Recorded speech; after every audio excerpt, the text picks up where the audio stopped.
Chapter 1. The First Step to Confidence. Hi, I'm Ariel, and today I want to share a story about the first step in learning to speak English confidently. When I started, I was just like you, nervous, unsure, and frustrated. I thought, how will I ever speak fluently? But over time, I realized that the most important thing was to start. It didn't matter if I made mistakes. It only mattered that I tried. I still remember my very first attempt to speak English. I was standing in a small cafe holding a menu. The words seemed blurry because I was so nervous. The person behind the counter asked, "What can I get for you?" I froze for a second, my heart racing. Then I pointed to a coffee and said, "This, please." It was a simple phrase, but to me, it felt like a mountain I had climbed. The cashier smiled and replied, "One coffee, coming up." I felt a small burst of joy. I had spoken English, and it worked. From that day, I learned an important lesson. Starting small is okay. Nobody begins by giving long speeches. Every journey begins with a single step, and speaking a few words is that step. I told myself, Ariel, you don't have to be perfect. Just start. The first step is not just about saying words. It's about building courage. It's about telling yourself, I can do this. When you start, it's normal to feel nervous. I used to worry about people laughing at my mistakes. But do you know what I learned? Most people are kind. They see your effort, and they appreciate it. When I made mistakes, people would smile and help me. That made me realize that mistakes are not something to fear. They are part of learning. I also realized that I needed to listen more. Listening helped me understand how words are used and how sentences are built. So, I started watching short videos in English.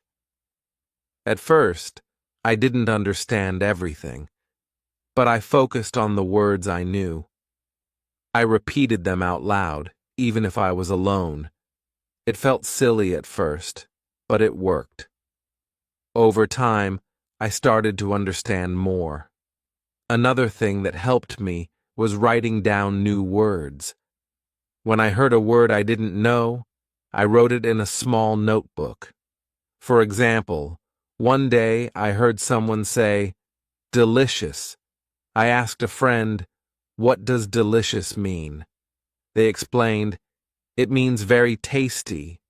I wrote it down and used it the next time I ate something I liked. I said, "This cake is delicious." My friend smiled and said, "Good job." Moments like these kept me motivated. The most important thing is to practice every day. I started talking to myself in English. Yes, it sounds funny, but it helped me a lot. When I was cooking, I would say, "I am cutting vegetables." Now I am boiling water. When I was walking, I would describe what I saw. There's a red car. The sky is blue. It was like having a conversation with myself, and it made me more comfortable using English. When you begin, remember this. It's not about being perfect. It's about trying. Every time you say a word in English, you are getting closer to your goal. Every mistake you make is a lesson learned. Every small step you take is progress. You don't have to be fluent overnight. It's a journey, and every journey starts with a first step. As I sat in that cafe after ordering my coffee, I realized something. Speaking English wasn't just about learning words. It was about believing in myself. It was about saying, "I can do this." and so can you. The first step is yours to take. Don't wait for the perfect moment. Start now and let the journey begin. Chapter 2. Breaking Free from Fear. When I first started speaking English, fear was my biggest challenge. My heart would race, my palms would sweat, and my mind would go blank the moment I tried to speak. It wasn't because I didn't know the words. I knew plenty of them. It was because I was afraid of making mistakes. I thought, what if they laugh at me? What if I say something wrong? These thoughts held me back. But one day, something changed. I was in a market, trying to buy some fruit. The seller spoke only English, and I had no choice but to try. I pointed to the apples and said, "How much for these?" My voice was shaky, but I got the words out. The seller smiled and replied, $3 for a pound. I nodded, gave him the money, and walked away with my apples. It wasn't perfect, but I had done it. I realized that speaking, even with mistakes, was better than staying silent. That moment taught me an important lesson. Mistakes are not the enemy. They are stepping stones. Every mistake you make helps you learn and grow. If you never try, you never improve. So I told myself, it's okay to make mistakes. It's part of the process. The truth is, most people don't care about your mistakes. They care about what you're trying to say. I remember once I said, "I need 2 breads," instead of, "I need 2 loaves of bread." The shopkeeper smiled and said, "2 loaves coming right up." She didn't correct me harshly or laugh at me. Instead, she understood what I meant and helped me. Moments like this showed me that people are more forgiving than we think. I also learned to laugh at myself. One day, I was trying to tell a friend that I wanted to practice speaking, but I accidentally said, "practice cooking." She looked confused and then laughed. When I realized my mistake, I laughed too. It wasn't a big deal. In fact, it became a funny memory. Learning to laugh at my mistakes took away the fear and made learning more enjoyable. Another thing that helped me was focusing on the message, not the grammar. When I started, I wanted every sentence to be perfect. But this made me overthink and freeze up. Then, I changed my approach. Instead of worrying about perfect grammar, I focused on communicating my ideas. If I didn't know a word, I used simple phrases or gestures to explain. For example, if I didn't know the word umbrella, I'd say, "the thing that protects you from rain." People always understood, and I felt more confident. Talking to supportive people also made a big difference. I found friends and teachers who encouraged me. They didn't point out every mistake I made. Instead, they celebrated my efforts and helped me improve. If you can, find people like this. They can make your learning journey so much easier. I also started asking for help when I needed it. If I didn't know how to say something, I'd ask, "How do you say this in English?" People were always willing to teach me. I learned that asking questions is not a sign of weakness. It's a sign of wanting to learn. Another way I overcame fear was by preparing for common situations. Before going to a restaurant, I'd practice how to order food. Before asking for directions, I'd practice simple phrases like, "Excuse me, Where is the bus stop? Preparation gave me confidence and made speaking easier. Slowly but surely, my fear started to disappear. The more I practiced, the more I realized that mistakes didn't matter as much as I thought. What mattered was trying, learning, and improving. Every time I spoke, I felt a little braver. So, if you're afraid of speaking, remember this. Fear is normal, but it doesn't have to stop you. Speak, even if it's not perfect. Laugh at your mistakes and learn from them. Find people who encourage you and focus on communicating your ideas. Most importantly, remind yourself that every word you say is a step forward. The next time you feel scared, take a deep breath and try. It doesn't matter if you make a mistake. What matters is that you're trying, and with every try, you're breaking free from fear. Chapter 3. Turning everyday encounters into practice.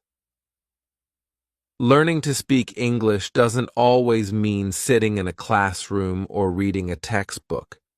Some of the best opportunities to learn come from everyday moments, buying groceries, taking a bus, or chatting with a neighbor. These small interactions are like mini lessons in real-life English. Once I realized this, I began to see the world around me as my classroom. I remember one morning when I went to a bakery.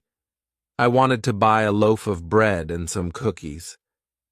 At first, I thought about pointing to the items, but then I decided to speak instead. "I would like 1 loaf of bread and 6 cookies, please," I said, a bit nervously.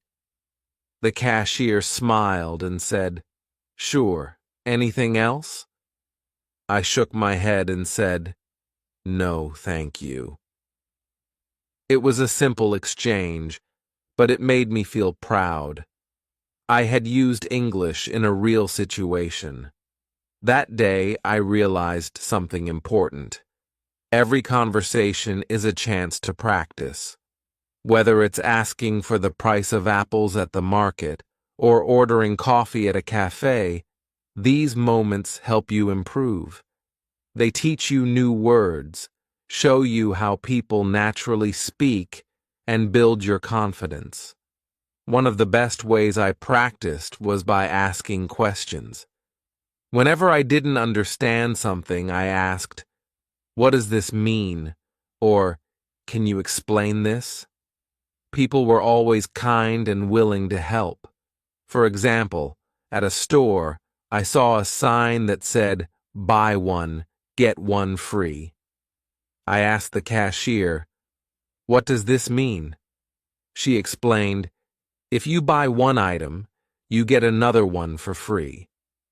That simple question taught me a new phrase and made me more comfortable asking for help in the future. Another thing I did was talk to myself. It sounds funny, but it works. When I was cooking, I would say, "I'm cutting the vegetables. Now I'm adding salt." When I was walking, I would describe what I saw. "There's a red car. The flowers are beautiful." This helped me think in English and get used to forming sentences. Even though nobody was listening, I was practicing. I also started to look for small challenges. For example, at the library, I would ask, "Can you recommend a good book for beginners?" At the bus stop, I would ask, "Which bus goes to the park?" These questions were simple, but they helped me practice starting conversations. Listening was another big part of my learning. I paid attention to how people spoke around me. On the subway, I listened to announcements like, "The next stop is Times Square." At restaurants, I listened to how others ordered their food. I even listened to children playing in the park because their language was simple and easy to understand. Listening helped me learn new words and phrases naturally. One day, I decided to challenge myself by talking to a stranger. I was in a park, sitting on a bench, when I saw a woman reading a book. I smiled and said, "What are you reading?" She looked up and smiled back. "It's a mystery novel," she said. We talked for a few minutes about books and favorite authors. It was a short conversation, but it felt like a big achievement. It reminded me that most people are happy to talk, especially when you show interest in what they are doing. I also learned to use technology to practice. For example, I set my phone's language to English. This forced me to read words like settings, notifications, and update in English. It was challenging at first, but over time, I got used to it. I also started watching short videos and listening to podcasts in English.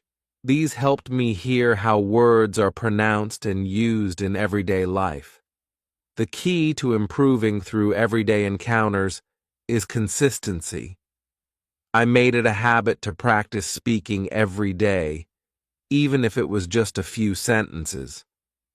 Some days were harder than others. Sometimes I made mistakes or I couldn't think of the right word. But every attempt was a step forward. So, the next time you go out, look for chances to use English. Talk to the cashier, ask a question at the bus stop, or say hello to a neighbor.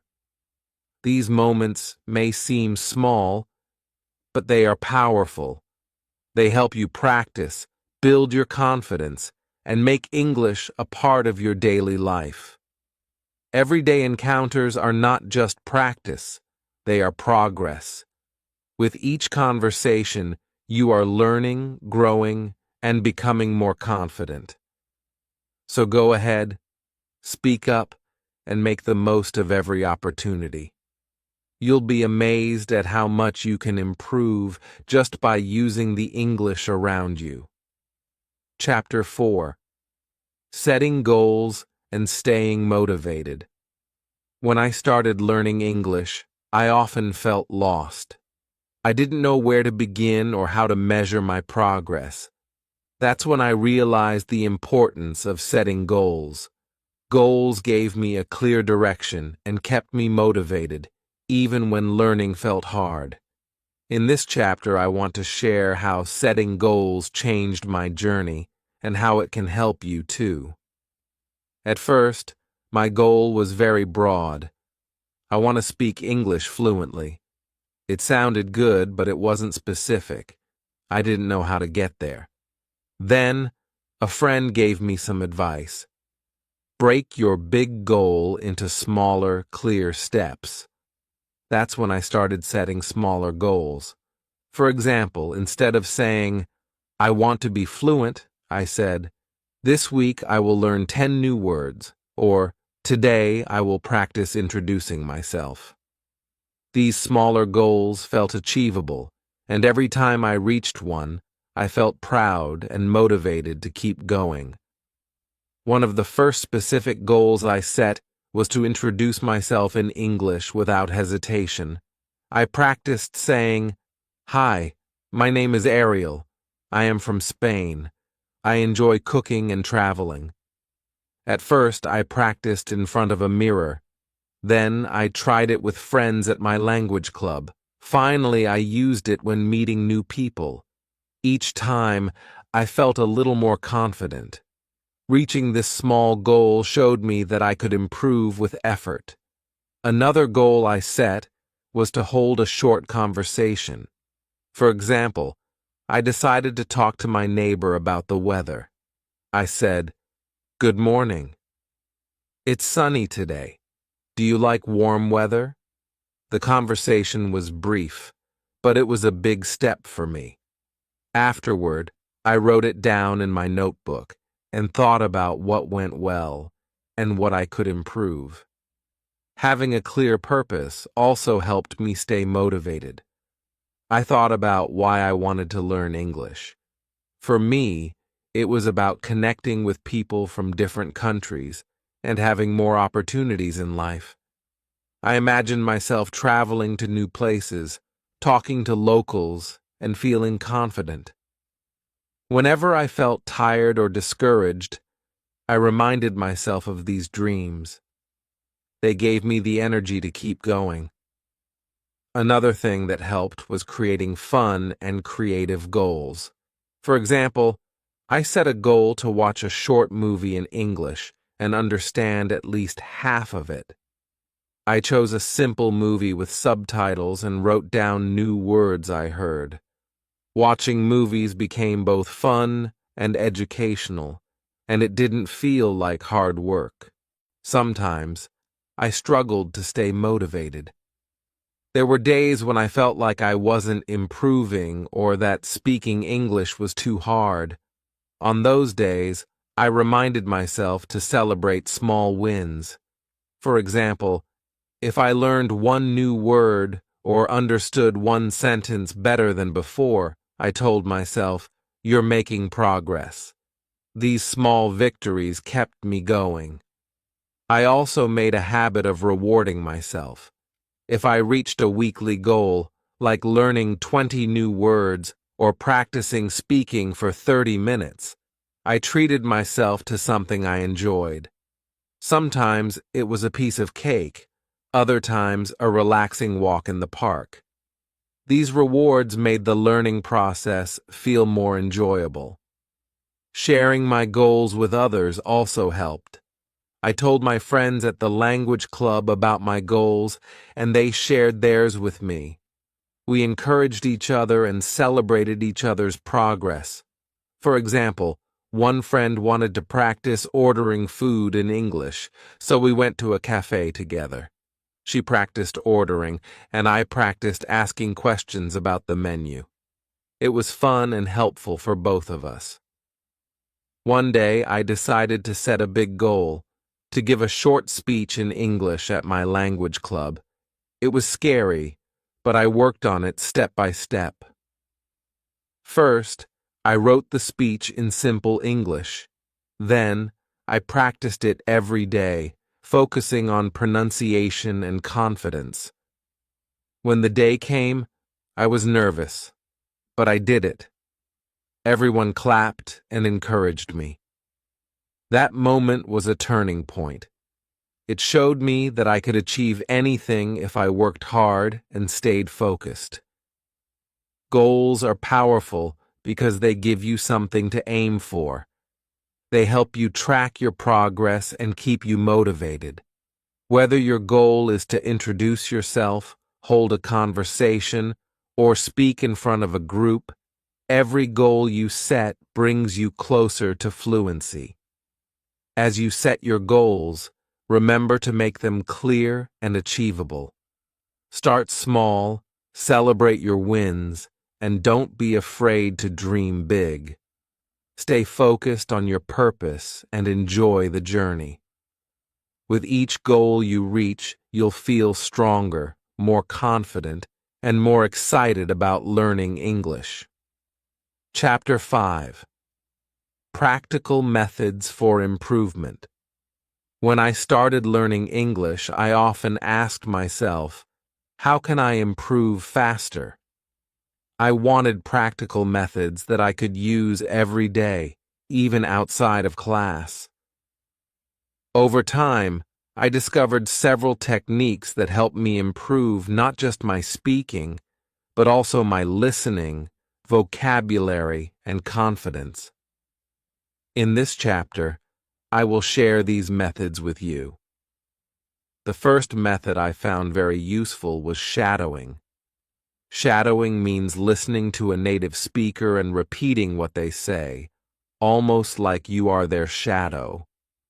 At first, I chose videos with slow and clear speech, like English podcasts for beginners or simple YouTube tutorials.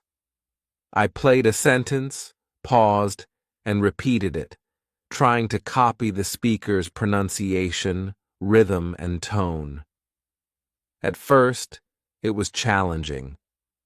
I stumbled over words and couldn't keep up. But the more I practiced, the easier it became. Shadowing taught me how English sentences flow and how words connect. It also helped me notice small details, like how certain sounds are pronounced. Over time, I started sounding more natural when I spoke. I didn't worry about making mistakes during shadowing because it was just practice and nobody was listening. That gave me the freedom to try without fear. The second method I used was recording myself. This felt strange at first. I didn't like the sound of my voice, and I noticed mistakes I didn't realize I was making. But recording was one of the best ways to track my progress. I started with simple sentences, like introducing myself. Hi, my name is Ariel. I am learning English. I played the recording and compared it to native speakers. This helped me hear where I needed to improve. Every week I recorded myself again, talking about a different topic, like what I did that day or my favorite movie. Listening to these recordings showed me how much better I was getting over time. It also gave me confidence because I could hear my own progress. Another method that worked well was using language apps. There are many apps that make learning fun and interactive. One app helped me practice vocabulary through games. It gave me points for matching words with their meanings or using them in sentences. Another app had conversation simulations where I could practice ordering food, asking for directions, or making small talk. These apps were great because they allowed me to practice anywhere, on the bus, during lunch breaks, or before bed. One of my favorite techniques was talking to myself. It sounds funny, but it works. When I was cooking, I described what I was doing. I'm chopping onions. Now I'm boiling water. When I was walking, I talked about what I saw. The park is beautiful. There are so many trees. This helped me think in English and form sentences naturally. Over time, it felt less like an exercise and more like a habit. Another method was building a vocabulary notebook. Whenever I heard a word I didn't know, I wrote it down. For example, one day someone said, "It's a bit chilly today." I didn't know what chilly meant, so I asked, and they explained it meant cold. I wrote it in my notebook and used it the next time the weather was cold. This helped me remember new words and how to use them in context. I also practiced common phrases and sentences. These were phrases I knew I would use often, like, "Can you help me?" or "I'd like a coffee, please." I practiced them until they felt automatic. Having these phrases ready made me more confident in real conversations because I didn't have to think too hard about what to say. Finally, I made a habit of asking for feedback. When I spoke to friends or teachers, I asked, "Can you tell me if I made a mistake?" Most people were happy to help. They would gently correct me or suggest a better way to say something. This helped me improve quickly because I learned from real interactions. One of the most important lessons I learned was that consistency matters more than perfection. I didn't have to practice for hours every day. Even 15 minutes of shadowing or using an app made a difference if I did it regularly. The key was to stay consistent and keep trying, even on days when it felt hard.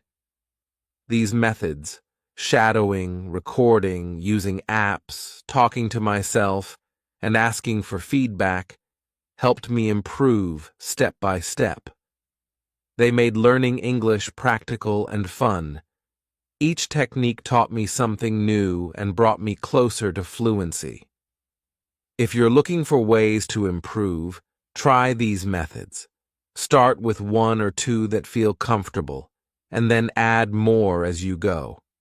Remember, it's not about being perfect. It's about practicing, learning, and enjoying the process. With these tools, you'll see progress and feel more confident in your English every day. Chapter 6. Celebrating Progress and Looking Ahead. As I near the end of my journey to improve my English, I've realized one very important thing. Progress deserves to be celebrated. No matter how small the step, every bit of effort matters. At the beginning, I was so focused on fluency that I forgot to enjoy the journey. But now, I understand that every little success is worth acknowledging. I remember the first time I managed to have a short conversation in English without feeling nervous. It was with a stranger at a bus stop. I asked, "Which bus goes to Central Park?" The person answered, and we talked for a minute about the weather. When the bus arrived, I felt a mix of relief and pride. I had spoken English, and it felt natural. That small conversation stayed with me as a reminder of how far I'd come. As I improved, I made it a habit to reflect on my progress. At the end of each week, I asked myself, what did I learn this week? Sometimes it was a new word, like impressive. Other times, it was a technique, like using shadowing to improve pronunciation. Writing down these reflections helped me see my growth. It also kept me motivated to keep going. Celebrating progress doesn't mean waiting for big milestones. It can be as simple as recognizing the little victories, like ordering food at a cafe or understanding a full sentence in a movie without subtitles. These moments may seem small, but they are proof that you are moving forward. Each step builds confidence and reminds you that fluency is within reach. One way I celebrated my progress was by rewarding myself. When I reached a goal, like learning 50 new words or completing a week of consistent practice, I treated myself to something special. Sometimes it was a favorite snack, other times a walk in the park or watching a movie in English. These rewards made the journey more enjoyable and gave me something to look forward to. I also started sharing my progress with friends and family. I told them about my successes and even my funny mistakes. Sharing made me feel supported and encouraged. One of my friends once said, "Ariel, you've come so far. A few months ago, you couldn't even say a full sentence, and now you're having conversations." Hearing this made me feel proud and inspired me to keep going. Another important part of the journey is looking ahead. I realized that learning English doesn't stop once you feel comfortable. There's always more to explore, new words, new expressions, and new ways to communicate. Setting new goals keeps the journey exciting. For example, after mastering everyday conversations, I decided to improve my storytelling. I practiced telling short stories about my day, first to myself and then to friends. Thinking about the future also helped me stay motivated. I imagined myself traveling to different countries, making new friends, and feeling confident in any situation. This vision of my future self gave me the energy to push through challenges. It reminded me that every bit of effort today brings me closer to that future. As I look back, I see that learning English has been about more than just the language. It's been about building confidence, forming connections, and discovering new parts of myself. It has taught me patience, perseverance, and the value of trying, even when it feels hard. To anyone learning English, I want to say this: celebrate your progress. Every word you learn, every sentence you speak, and every mistake you make is a step forward. Don't wait for perfection to feel proud. You're already doing something amazing by learning a new language. And remember, the journey doesn't end here. There's always more to learn, more to practice, and more to achieve. Keep setting goals, keep trying, and keep believing in yourself. Fluency isn't just about knowing the words, it's about having the courage to use them. With every step, you're getting closer to that future you dream of. Keep going, you've got this. Bye for now.